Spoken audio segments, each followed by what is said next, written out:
chers téléspectateurs, bienvenue à cette revue des Grandes Unes sur Equinox Télévision avec nos invités déjà bien installés. Il y a des invités que nous allons retrouver dans quelques instants après avoir donc revisité ou reparcouru les Grandes Unes des journaux. Ce matin, on démarre avec la nouvelle expression qui parle du défilé du 20 mai et du préfet du Fundi qui tonce le Social Democratic Front. Le journal nous fait savoir que Jean-Claude Tila menace d'interdire au Social Democratic Front toute participation au défilé civil des partis politiques à Yaoundé à cause du cinéma que ces militants ont fait au boulevard du 20 mai devant le président de la République.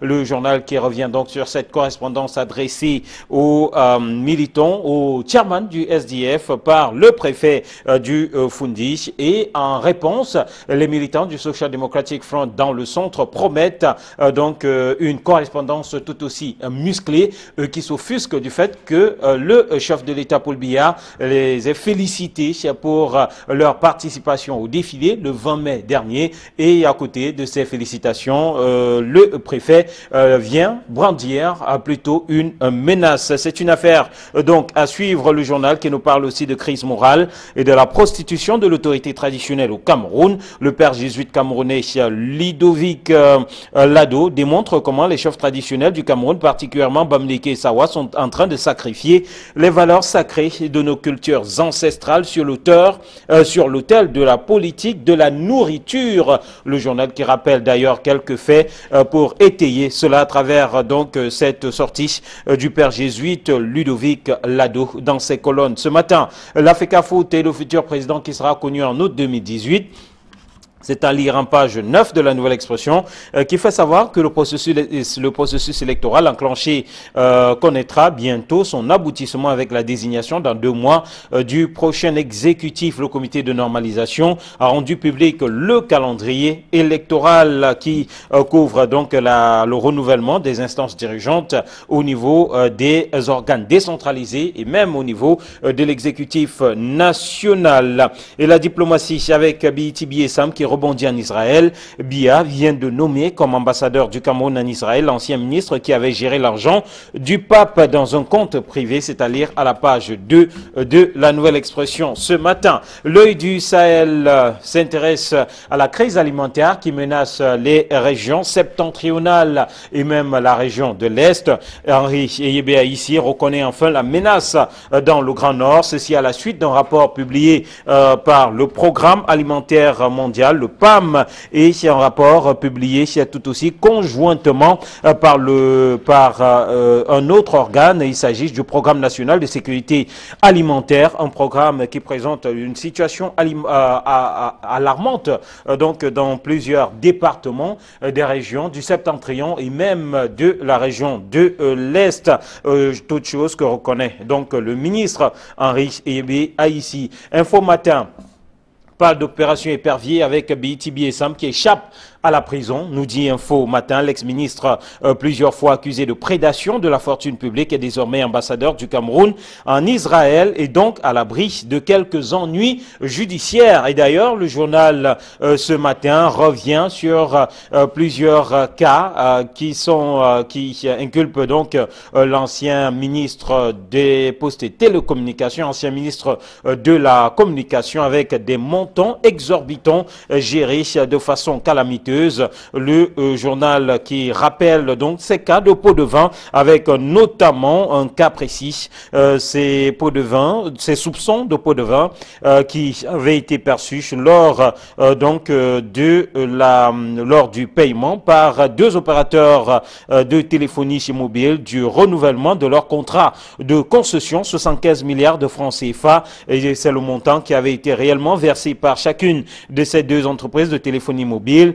Et le journal fait savoir que le coût réel que devaient verser ces opérateurs était de 5 188 milliards de francs CFA. Plusieurs cas sont donc présentés par le journal Info Matin pour présenter les cas de prédation financière de l'ancien ministre de la Communication. Le journal qui parle aussi de manipulation avec Belinga et Boutou, le complot imaginaire, nous dit Info Matin, qui ajoute qu'à la retraite depuis mars et alors qu'il suit des soins de santé chez l'ancien ministre directeur de cabinet civil est accusé de moult manœuvres contre Paul Biya, accusation que refute en bloc le journal Info Matin dans ses colonnes. Le quotidien L'Épervier parle aussi de désinformation concernant donc cette actualité chez Belinga Eboutou, nous dit le quotidien L'Épervier, Belinga Eboutou qui reste fidèle à Paul Biya, l'ancien directeur de cabinet civil à la présidence de la République, reste fidèle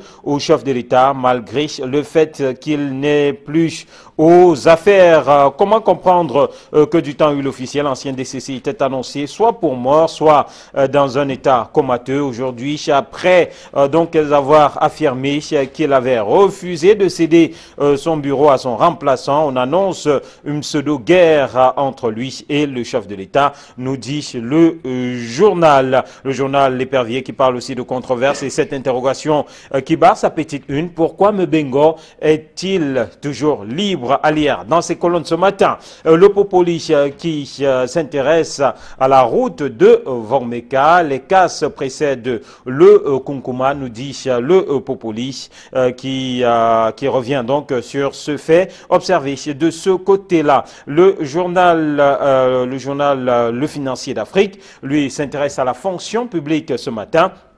Le fonction publique et le secteur privé associés à l'élaboration de la loi de finances en recevant les propositions du JICAM le 28 mai dernier à la veille du lancement des préparatifs du budget 2019. Le ministre des Finances, Louis-Paul Moutazi, redynamise le cadre de collaboration inopérant depuis 2013 entre le secteur privé et le secteur public. Le journal qui parle aussi de consommation et la BEAC qui prévoit une tension inflationniste en zone CEMAC dans les mois à venir. Le journal Le Soir, Très Hebdo, parle de l'affaire Amatoutou Mouna contre Maître Akerimuna. Le Soir, Très Hebdo qui nous parle de révélations troublantes au tribunal. Ça chauffe donc au niveau du tribunal de grande instance de Douala. Plusieurs vérités insoupçonnables ont volé en éclats au cours de l'audience du 29 mai 2018. Le journal qui propose dans ses colonnes ce matin un grand déballage à la page 3. Et les CAM et les employés qui demande la poursuite ou des poursuites judiciaires contre Abdoulaye Babali qui est loin donc de connaître la paix après avoir été débarqué de cette structure. Le journal L'Essentiel parle de l'Amérique ce matin, s'intéresse donc à la première puissance mondiale essentielle qui titre America First, Trump qui menace donc le monde entier. Les récentes déclarations de Tony Truant de l'ambassadeur des États-Unis au Cameroun sont dans le style de son chef, le président Donald Trump, qui est en rupture totale des accords, intimidation, menaces et parfois insultes s'abattent sur tous ceux qui, à travers la planète, ne plaisent pas aux États-Unis. Mutation s'intéresse au 20 mai 2018 et au Social Democratic Front, les dysfonctionnements de l'administration mise à nu. Nous dit Mutation ce matin, qui fait savoir que des militants du Social Democratic Front ont défilé sans t-shirt devant le chef de l'État.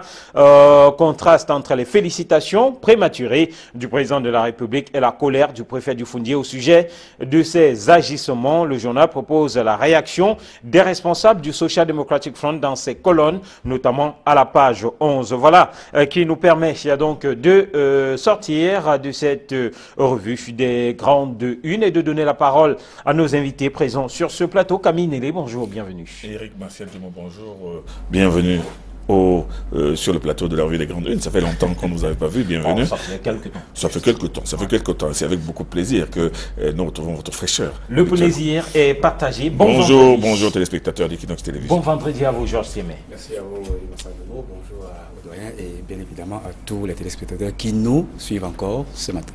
Alors, on va démarrer ici avec vous. C'est intéressant à cette sortie du préfet du département du Foundier, Jean-Claude Tila, préfet information à la une du journal Mutation et bien sûr du journal La Nouvelle Expression. Le préfet du Foundier qui tense le Social Democratic Front, les dysfonctionnements de l'administration mise à nu, nous dit Mutation.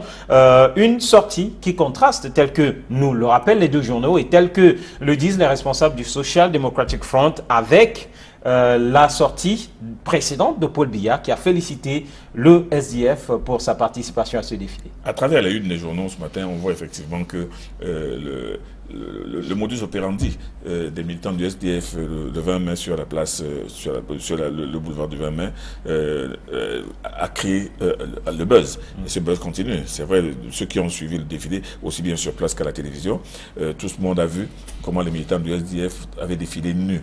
Et bien évidemment, certains avaient trouvé cela scandaleux, d'autres avaient trouvé cela formidable, d'autres avaient trouvé cela épatant, d'autres avaient trouvé cela courageux.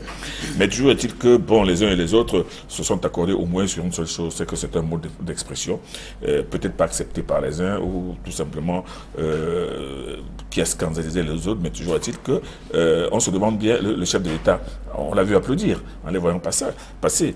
Et si l'on en croit la réaction des militants du SDF aujourd'hui, ils disent avoir reçu les félicitations du chef de l'État pour leur prestation à ce défilé. Mais aujourd'hui, à travers les journaux, nous voyons que le préfet du Foundi, non seulement leur montre le doigt, en leur disant que si vous continuez comme ça, je ne défilerai plus jamais. En tant que responsable de la sous-commission du défilé des partis politiques. C'est ça donc qui constitue le buzz de la journée. Est-ce que Paul Biya a-t-il envoyé cette lettre de félicitations? Était-elle mécanique ou bien a-t-il regretté de l'avoir envoyé? Avait-il signé la lettre de félicitations bien avant, peut-être bien après? Ou alors ce mode d'expression l'avait-il choqué? On n'en sait rien, mais je veux dire que le sous-préfet, en tant que chef de terre de Yaoundé, lui, il s'exprime à sa manière et tense, mais il menace même carrément. Il menace, il ne se contente pas de danser. Il menace le SDF et c'est ça qui fait problème aujourd'hui. Alors, s'agit-il, selon vous, Georges Sémé, d'une forme de cynisme politique de la part soit du chef de l'État ou alors du préfet du Foundi dans cette affaire? Bien, je crois qu'il est bien d'abord clarifier les choses. C'est vrai que le président de la République a adressé une lettre de félicitations au Social Democratic Front, mais il ne s'agissait pas seulement du Social Democratic Front. Tous les partis politiques qui ont pris part au défilé avaient reçu cette lettre de félicitations et je crois que dans les usages de la présidente de la République, chaque 20 mai, il y a ces lettres qui sont adressées à tous ces partis qui participent au défilé. Mais ce sont des lettres de félicitations. Qui avaient été préparées avant? Non, ce sont des messages de félicitations qui viennent pour la participation au défilé et ce qui n'a rien à voir avec la façon d'avoir participé au défilé. Donc, il est donc revenu au gouverneur de la région du centre, voilà, au préfet du Foundi, de se prononcer sur la façon dont le défilé du SDF s'est passé. Et on voit qu'il a utilisé des mots très durs. Ou ceci par rapport à sa casquette de première autorité régalienne. Voilà. Non, je pense, en fait, le journal La Nouvelle Expression nous fait savoir que il brandit clairement sa casquette de responsable de la sous-commission du défilé des partis politiques pendant... Oui, tout à fait. Il y a cette confusion entre cette casquette de président de cette sous-commission, mais il y a aussi cette casquette du préfet du Foundi qu'on ne peut éluder, bien évidemment, parce que le défilé s'est déroulé, comme vous le voyez, dans le département du Foundi. Donc, je pense qu'il lui appartenait de rappeler à l'ordre le SDF, parce qu'on a vu cette image très très forte et contrairement à ce que le doyen Camille disait, monsieur Biya était fortement embarrassé parce que on a vu qu'il a jeté un regard du côté du président du Sénat et il lui a dit quelques mots certainement en rapport avec ce défilé où on voyait les militants du SDF défiler torse nu. Donc on fait des mutations en raison de dire qu'il s'agit certainement d'un dysfonctionnement de l'administration parce que avant d'arriver sur le tarmac du boulevard du 20 mai, il y a quand même des réunions de préparation où on donne certains indicateurs à ces partis politiques qui devraient défiler. Et certainement... Non, ces indications avaient été clairement données. Voilà. Éviter les pancartes, éviter... Exact, les messages, voilà. Mais je pense que d'un côté... J'imagine que par le passé, les journaux sont longuement revenus là-dessus. On peut estimer là qu'il y a une forme de surprise. Il y avait effectivement un effet de surprise. Voilà. D'un côté, on peut voir que le président de la République méritait bien ça en rapport avec la crise anglophone, mais de l'autre côté, certains pensent que c'était un comportement tout à fait scandaleux et le préfet du Foundi lui-même a utilisé des mots extrêmement durs en disant que c'était un acte de défiance vis-à-vis des institutions de la République, que c'était un spectacle hideux et scandaleux et que M. Foundi devrait rappeler à l'ordre ses militants qui devraient désormais adopter une posture plus républicaine que une posture de la rue telle qu'on l'a vu au boulevard du 20 mai. Et je suis parfaitement d'accord avec lui parce que c'était quand même des images assez saisissantes de voir des personnes défiler torse nu. C'est vrai que derrière, il y avait les militants du MRC qui sont arrivés très bien habillés, mais avec des mains sur la tête. Je pense que c'est une autre forme de protestation. Mais de là à enlever son vêtement et défiler devant le chef d'État, je crois qu'on n'a jamais vu ça au Cameroun. Et ça méritait que le préfet du Foundi revienne là-dessus et rappelle à l'ordre les militants du SDF. Alors, les militants du SDF, notamment ceux de la région du centre, qui promettent une réponse musclée à M. Jean-Claude Sylla, le préfet du Foundi. À quoi est-ce qu'on devrait s'attendre dans cette réponse? Puisqu'ils disent déjà, voilà, ils ont reçu les félicitations du chef de l'État. Vous l'avez dit, une réponse musclée. Et il y a beaucoup de gens qui disent que les militants du SDF ont enlevé subrepticement leurs habits parce que ça a été une surprise juste avant de passer devant la tribune pour montrer leurs muscles. Ils ont dit qu'ils ont enlevé leur chemise pour montrer leurs muscles à Paul Biya et leur dire qu'ils sont prêts à tout. Mais je suis amplement d'accord avec Georges Séné qui dit que ce mode d'expression est peut-être justifié par les militants de SDF qui estimeraient peut-être que les problèmes, parce qu'il n'y en a pas qu'un seul, les problèmes du Cameroun ne sont peut-être pas suffisamment pris en main par le chef de l'État. Un mode d'expression, tout comme le préfet du Foundi aurait pu aussi adresser la même lettre aux militants du MRC qui ont défilé la main sur la tête. Qu'est-ce que cela veut dire? Mais les mains sur la tête, cela veut dire beaucoup de choses. Ça veut très bien que les mains sur la tête, c'est le deuil, c'est le dépit, c'est la désolation. Ça aussi, ça peut être interprété et on peut estimer que ça, c'est aussi une marque, une manifestation de mécontentement ou de révolte ou d'attente. Donc moi je pense que ce qui se passe avec le préfet du Foundi, il peut avoir raison en estimant que c'est scandaleux, mais les militants du SDF, eux aussi, vont lui expliquer pourquoi ils l'ont fait et moi je pense que leurs raisons peuvent être plus ou moins justifiées ou justifiables, mais toujours est-il qu'avec ce que Georges m'a appelé de l'inédit au Cameroun, on n'avait jamais vu une chose comme ça. Ça veut dire que maintenant qu'on s'attend à ce que les partis politiques s'expriment davantage sur les places publiques à l'occasion d'événements de fêtes nationales comme ça. De la sorte. En tout cas, usant de toutes les possibilités qui s'offrent à eux, ces partis politiques. Allez, évoquons une autre actualité. Il s'agit donc de cette information qui barre les unes ou les petites unes de plusieurs journaux ce matin, cette promotion de Jean-Pierre Biye Sam comme ambassadeur du côté d'Israël, ambassadeur donc du Cameroun en Israël. La Nouvelle Expression en parle, tout comme le journal Info Matin, le Messager, Mutation, tous les journaux reviennent sur cette information, mais avec en fond ces histoires de prédation de la fortune publique dont s'est rendu coupable l'ancien ministre camerounais. Alors, on peut comprendre que tous les journaux semblent, dans leur une, aller dans le même sens, prédation financière. Comment comprendre ce choix de Paul Biya? C'est une sorte d'indignation que semblent présenter ce matin les journaux. Il est bien vrai que M. Biye Sam n'est pas le meilleur gestionnaire du Cameroun. Il a été, depuis qu'il était ministre de la Communication ou alors ministre des Postes et des Télécommunications, sa gestion des affaires publiques a été entachée de plusieurs faits et qui lui ont même donné droit à des auditions au tribunal criminel spécial ou alors au CONSUP, au contrôle supérieur de l'État. Je pense que le fait qu'on l'ait nommé aujourd'hui ambassadeur du Cameroun en Israël est une surprise pour tout le monde parce que on ne saurait comprendre pourquoi quelqu'un qui a des faits de gestion publique assez scandaleux et assez connus de tous peut être aujourd'hui nommé ambassadeur, un poste qui est quand même un poste prestigieux. Donc moi je pense que le président de la République a usé là de son pouvoir régalien, de son acte, son pouvoir discrétionnaire de nommer à des fonctions publiques. Et vous savez que un acte discrétionnaire est un acte qui ne se motive pas et qui ne relève que de la discrétion personnelle du chef de l'État. Mais derrière cet acte, avec la nomination de Biye Sam, on s'aperçoit qu'on peut nommer n'importe qui, un bandit à col blanc, un scélérat ou alors un détourneur de fonds publics à un poste prestigieux comme c'était le cas avec Biye Sam. Donc nos confrères aujourd'hui ont relevé qu'il a été nommé alors qu'il traîne des casseroles et moi je pense qu'à leur place j'aurais fait pareil parce qu'on ne saurait comprendre pourquoi un homme qui aurait dû se retrouver aujourd'hui en prison dans plusieurs affaires qu'en poste ou alors lorsque il était encore ministre de la Communication, vous savez cette histoire de 700 millions de francs CFA, voilà, 700 millions de francs CFA pour le pape, l'avenue du pape, voilà.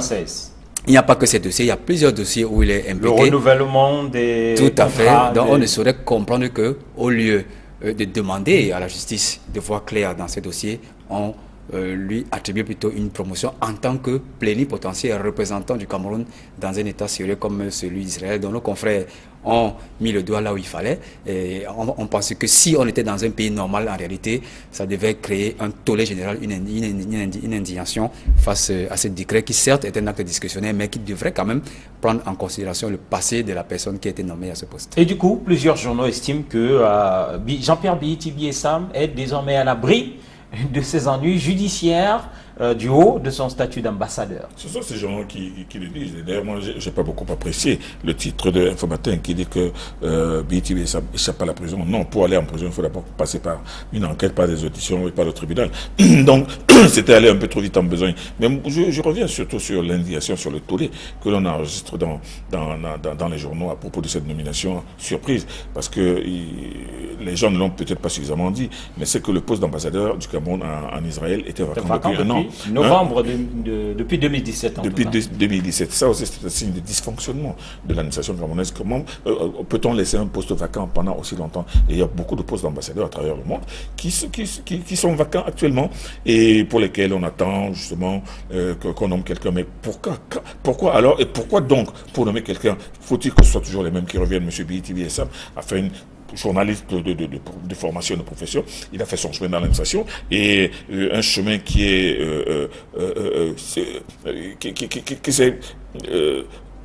constitué de plusieurs bouts de casserole. D'ailleurs, vous l'avez évoqué au ministère de la Communication avec cette histoire de la venue du pape où il y avait 700 millions de francs à gérer, mais seulement il a pris dans son compte personnel. Il a mis 130 millions de francs dans son compte en disant qu'il les a sécurisés, alors qu'il y avait une enveloppe de 700 millions. Mais on ne nous a pas dit qu'il les a croqués, il les a restitués. Mais maintenant, l'un des dossiers les plus scandaleux, c'est celui de la construction de la maison de la culture, où il avait fait de la communication. De la communication, il avait fait débloquer la bagatelle de 200 millions de francs, non seulement qui ne reflète pas... Pour des travaux que plusieurs journaux estiment ne représentaient à peine le dixième de son montant. Même pas. Alors, on lui a demandé des comptes, on lui demande toujours des comptes. Et d'ailleurs, son successeur a refusé, nous rappellent les journaux, d'inaugurer cette maison. Puisqu'il n'y avait pas de maison, il y avait juste un terrain qu'on avait commencé à défricher. Donc il a préféré ne pas mettre les mains dans les casseroles des autres, parce qu'en se disant que quelqu'un aussi peut mettre les mains dans les siennes quelques temps après. Mais toujours est-il qu'aujourd'hui, on se demande pourquoi et comment M. Biéti Biessam est nommé, alors qu'il y a des jeunes diplomates qui attendent. M. Biéti n'est pas diplomate, il est vrai que le chef de l'État peut nommer qui il veut, n'est pas diplomate du tout. Mais beaucoup y voient une sorte de stratégie pour le chef de l'État, envoyer un des fidèles, parmi les fidèles du côté d'Israël, au regard de la posture aujourd'hui avec les États-Unis. Peut-être, stratégiquement, ça peut se comprendre.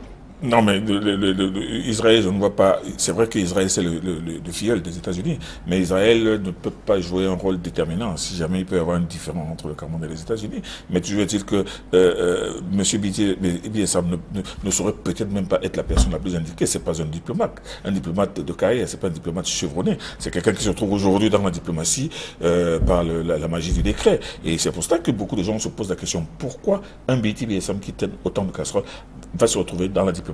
Est-ce qu'on l'a envoyé là-bas pour se nicher là-bas, pour qu'il se cache, ou on l'a envoyé là-bas pour lui faire plaisir, pour effectivement maintenir un enfant du village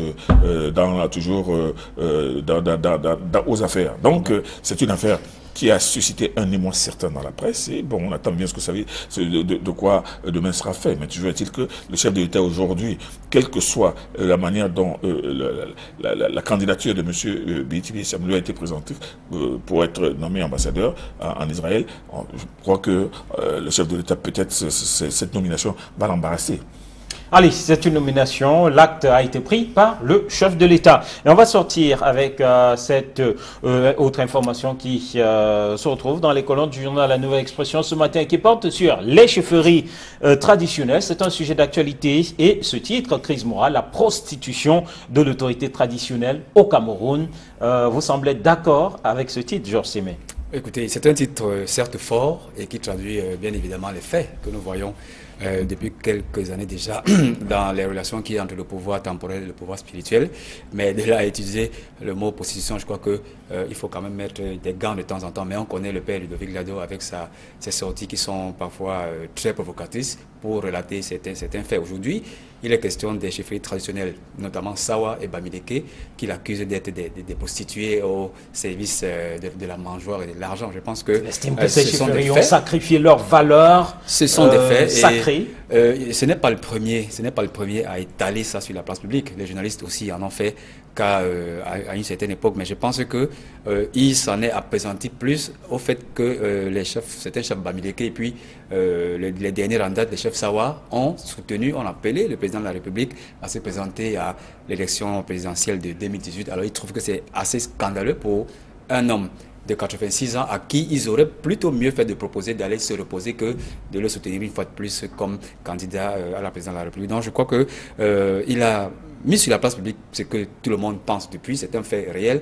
mais ça fait quand même, depuis la naissance du Cameroun, il y a toujours eu cette accointance entre le pouvoir spirituel et le pouvoir temporel, et cette accointance s'est exacerbée sous le régime Biya parce que récemment, vous savez que les chefs traditionnels sont devenus des auxiliaires d'administration, ce qui fait que aujourd'hui ils ont de la peine à démêler leurs fonctions traditionnelles et leur engagement politique, ce qui fait que bien évidemment, on aura de plus en plus ces sorties politiques de ces chefs qui devraient plutôt être des garants de la tradition ou alors des personnes qui viendraient recadrer les politiques dans leur exagération. Mais malheureusement, ils jouent au jeu des politiques et sont aujourd'hui confondus au pouvoir politique alors qu'ils ont un rôle traditionnel important à jouer. Le père Ludovic Lado fait savoir qu'ils ont sacrifié ces valeurs sur l'autel de la politique de la nourriture. C'est assez fort. Ce sont ces mots assez forts, ce sont ces mots qui traduisent son dépit et sa rage. Mais il faut... Est-ce que c'est proche de la réalité? Ce n'est pas très éloigné de la réalité. Ce n'est pas très éloigné de la réalité parce que vous l'avez compris, quand vous voyez des chefs traditionnels prendre des postures politiciennes, même pas politique seulement, ce sont des hommes, ils ont le droit d'avoir des opinions, ils ont le droit même de militer en secret pour un parti, parce que leur sympathie pour un parti n'engagera pas forcément leur population, mais seulement quand ils se réunissent pour adresser des motions de soutien, pour demander au président de la République de se représenter au pouvoir, et là où le révérend Lado démontre sa rage, c'est qu'il se dit qu'il n'est pas possible qu'un chef traditionnel, un chef qui a un pouvoir traditionnel et temporel ne puisse pas comprendre qu'il est indécent, il serait indécent de demander à un homme de près de 90 ans d'aller se représenter pour une élection traditionnelle. Bon, je dois dire que si lui, là de le dire aujourd'hui, les autres composantes des sociétés traditionnelles, des communautés, Bamileke et Douala, n'osent peut-être pas le dire tout haut, mais ces composantes n'apprécient pas beaucoup cette posture publique des chefs traditionnels. Il est vrai qu'aujourd'hui, l'autorité traditionnelle est inféodée à l'administration, puisque les chefs traditionnels sont devenus des auxiliaires de l'administration. Mais seulement, il se fait que l'administration elle-même est en train de tout faire pour saper la crédibilité de l'autorité traditionnelle. Vous l'avez vu à travers des consécrations de chefs coutumiers qui sont à tous les coups contestés à gauche et à droite. Je vois encore ici qu'il y a les populations de Kekem qui ont failli brûler le village à cause de la nomination d'un chef qui ne devait pas être nommé, qui n'avait aucune qualité pour l'être. Parce que de plus en plus, l'administration s'implique dans la désignation de ça. Elle s'implique même fortement et parfois de manière extrêmement contestable et contestée. Mais toujours est-il qu'aujourd'hui, bon, est-ce à cause de cela? Bon, allez voir le nombre de ministres, de directeurs généraux qui sont des chefs dans leur village. C'est devenu un phénomène de mode. Bon, maintenant ils sont devenus grâce à l'administration. Mais aujourd'hui, cette administration ne peut pas doit aussi comprendre que ces chefs-là ont un rôle mental, un rôle psychologique, un rôle moral au niveau de leur communauté. Et ces chefs doivent se demander, est-ce que si moi, je donne ma caution, par exemple, je demande au chef de l'État de se représenter. Est-ce que c'est le sentiment de mes populations? C'est véritablement le problème aujourd'hui. Et maintenant, le dire de façon à haute et intelligible voix peut être interprété par les chefs comme une façon de discuter leurs décisions ou bien de saper leur autorité. Non, il n'en est rien. Il faut que ces chefs comprennent que ce ne sont pas toutes leurs populations qui peuvent aller dans le sens de leurs ambitions politiques, parce qu'il y a de plus en plus de chefs qui rêvent de devenir qui ministres, qui sénateurs, qui ceci. Et moi, ça n'a rien à voir avec leur responsabilité et leur responsabilité morale et surtout sociétale. C'est ça aujourd'hui. Et il faut le dire. Le père Lado a eu le courage de le dire, mais beaucoup de gens le disent en sourdine. Les gens ne sont pas très d'accord quand les chefs traditionnels se mobilisent pour des actions politiques qui n'engagent pas leur communauté. Voilà, mais qui leur apportent forcément assez d'argent, tel que le dit le père Lado. Sortons de cette revue des grandes unes avec ce sujet qui est revenu dans plusieurs journaux. Belinga Eboutou et le complot imaginaire. Il a la retraite. Plusieurs journaux ont parlé d'une certaine complicité avec des chancelleries occidentales pour déstabiliser le régime en place, une sorte de vengeance qui se préparait. Et aujourd'hui, les journaux qui reviennent à la charge avec une tentative de blanchiment, voilà, de l'ancien directeur du cabinet civil de la présidence de la République, Georges Sémé. Où devrait-on finalement se situer dans cette actualité? Écoutez, c'est le moins dont on aurait pu s'attendre après l'éjection de M. Belinga Eboutou, qui était l'un des hommes les plus puissants du Cameroun, parce qu'il était directeur du cabinet civil de la présidence pendant plusieurs années. C'est le moins dont on se serait attendu après qu'il ait été éjecté de ce poste.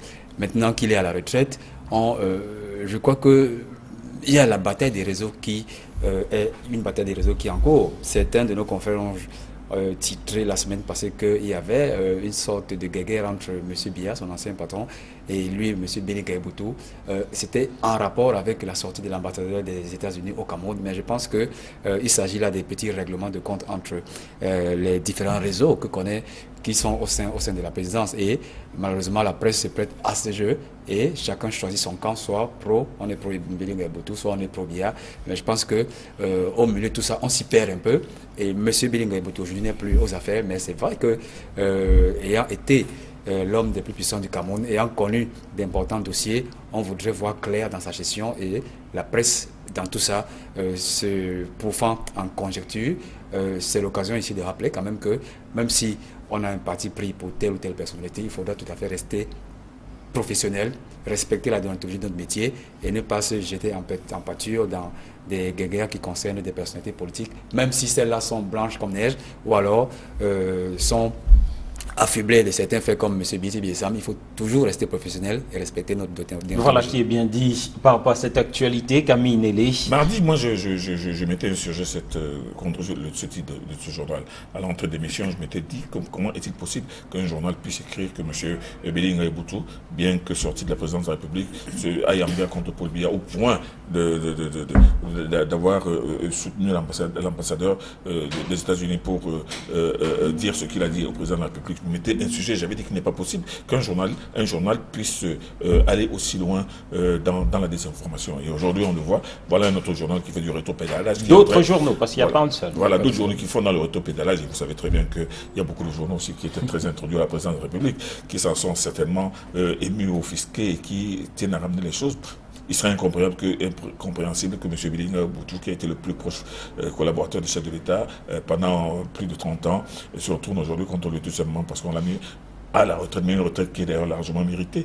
Donc moi je pense que ça ramène les choses à la réalité, mais comme l'a dit Georges Sémé, comme vous le pensez vous-même, il n'est pas assez moral pour des journalistes d'entrer dans ce genre de guerre où on tire sur l'un, on tire contre l'autre tout simplement parce que soit c'est dans le cadre d'une bataille... Comme Georges le dit, ce sont les réseaux... Dans le cadre d'une bataille de réseau, ou bien pour des considérations affectives, ou bien parce qu'on veut absolument noircir celui qui est là. Parce que vous savez très bien que quand il est sorti de la présidence de la République, après sa sortie de la présidence président de la République, il a circulé dans les réseaux sociaux et partout que M. Bellinga Obutu a voulu revenir à la présidence de la République. Qu'il a refusé, par exemple, de céder son bureau. Non seulement de céder son bureau, mais plus grave, quand il a tenté de revenir faire un tour, on lui a dit, monsieur, vous n'avez pas plus le droit d'entrer ici, votre badge ne passe plus. Évidemment, ça a provoqué des ricanements et des persiflages un peu partout. Est-ce vrai, est-ce faux? On ne le sait pas, mais toujours est-il que c'est comme l'a dit Georges, c'est une guerre de réseau, c'est une guerre entre copains, anciens copains, et devenu maintenant entre copains, coquins. Donc c'est une histoire qui n'intéresse pas tellement beaucoup les Camerounais de savoir si M. Bellinga Obutu est contre ou pour le bien aujourd'hui, qui n'est plus aux affaires. En tout cas, les différents journaux nous rappellent qu'il est toujours en proie à des soucis de santé et qu'il continue donc à se faire soigner. Merci messieurs, merci Georges Sémé, bon vendredi. Merci. Merci Camille Nelly. Merci. Voilà, et merci à vous chers téléspectateurs de nous avoir accompagnés, de nous avoir suivis. Lundi, nous serons là pour un autre numéro. Entre-temps, nous vous souhaitons de passer une très belle suite des programmes sur Equinox Télévision et surtout de passer un très bon week-end. Au revoir.